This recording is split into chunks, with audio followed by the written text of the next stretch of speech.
So too much technology can be a bad thing in some circumstances. So let's start by looking at where all the digital noise is coming from.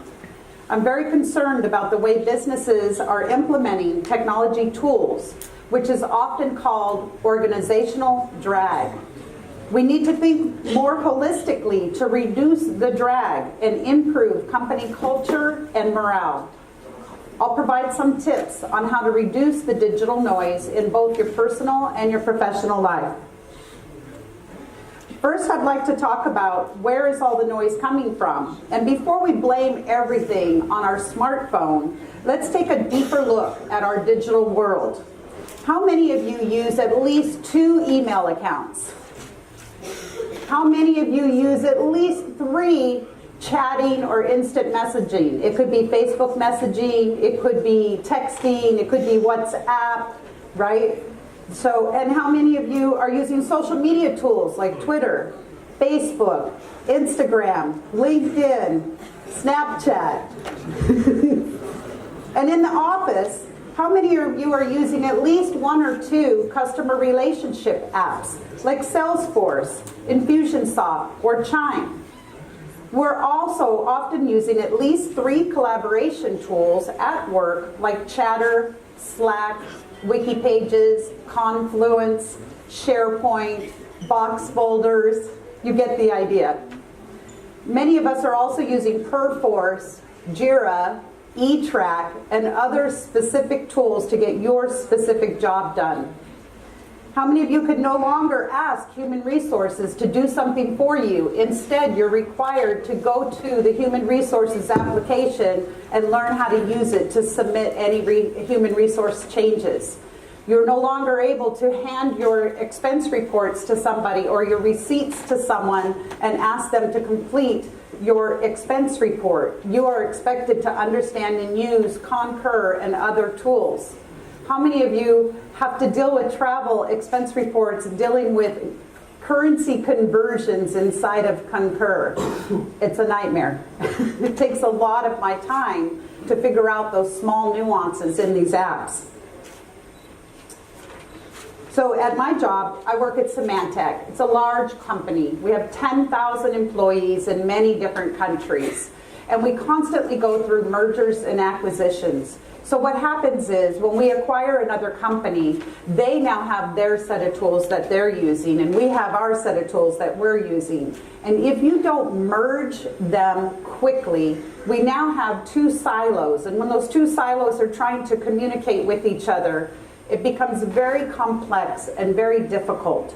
So the recommendation is that you integrate mergers as fast as you can. Oftentimes the mindset was, we'll acquire them, but we'll let them continue to do business the way they're doing business. We don't want to disrupt the business. But when you do that, you make the infrastructure too complex for the employees to get their daily jobs done. And that's part of organizational drag. How about another place where it shows up is in online shopping. So I do a lot of online shopping. I don't know about here in Tunisia how much is happening, but in the United States, it is the end all. A lot of the brick and mortar stores are closing down as more online shopping is happening. So from there, I probably have at least 4 or 5 other tools and apps that I'm using. If we add these all up, for myself, I know I'm using at least 50 different tools and applications, and you may be using at least 30 to 50 or 60 yourself. This is a lot of content for us to remember how to use, and at least 20 of these are related to your jobs. So in your work environment, you are expected to understand and use all of these technologies. We consider this organizational drag.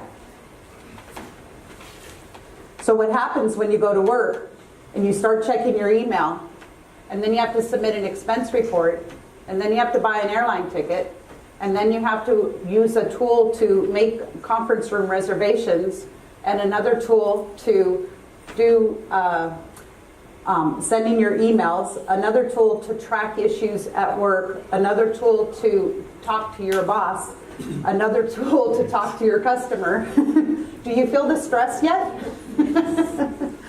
Are we getting a little bit addicted? Do you need to check your phone right now? You've gone 1 hour without checking. Oh, we're checking. You're checking. So this is the digital stress. This is digital noise, and this is what we mean by it. So first what we're going to do is look at the easy one, email. Let's take a look. On average, you're looking at over 300 emails a week. And I would suspect if you're in technology like myself that this number is probably double. If you include all of the work-related chat and IM that's happening as well. So at least double that. We are in the habit now of checking our emails not 36 minutes per day, 36 times per day, but 36 times per hour. 36 times per hour we are stopping what we're doing, checking emails, and then going back to work.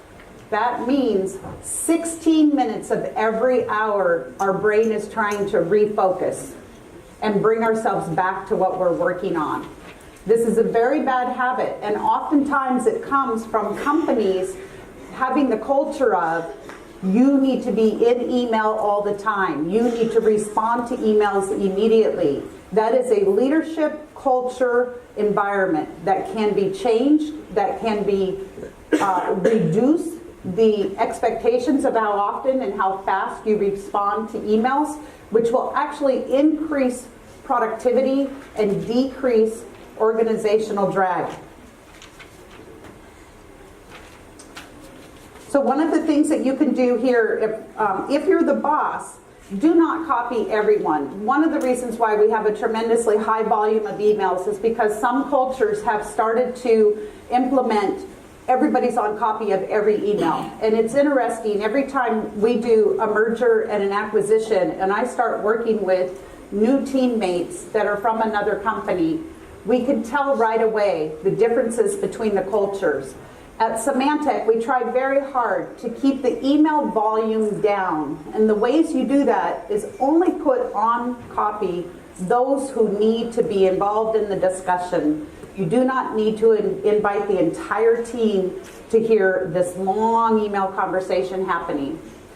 Other cultures or other teams and other companies have the culture of, I'm afraid I'm going to get in trouble. My boss wants to see everything I'm doing. Therefore, everybody's on copy of every email, and the amount of email is triple or 4 times what it should be. This is organizational drag. You have the power to change that and reduce that.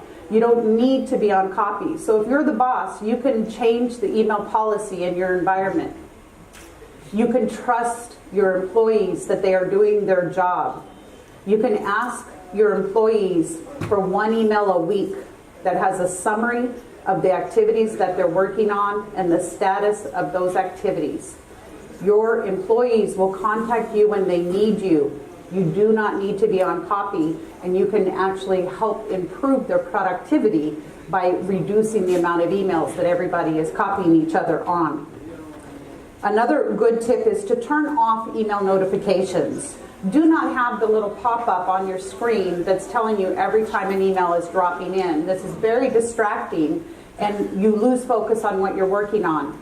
So what I do is I may have my email open, but I will open up the other document that I'm working on. Maybe it's PowerPoint, maybe it's Excel, and open it full screen to cover the inbox. So I don't see the mail, and I don't have any notifications on. This allows me to concentrate for, imagine, a whole hour on one project without checking emails at all during an hour or 2, so I can focus. And then when I'm done working on tasks, I can go look at emails. I can do emails for 15 or 20 minutes and then ignore email for an hour or 2 and then work on my tasks. This really increases your productivity.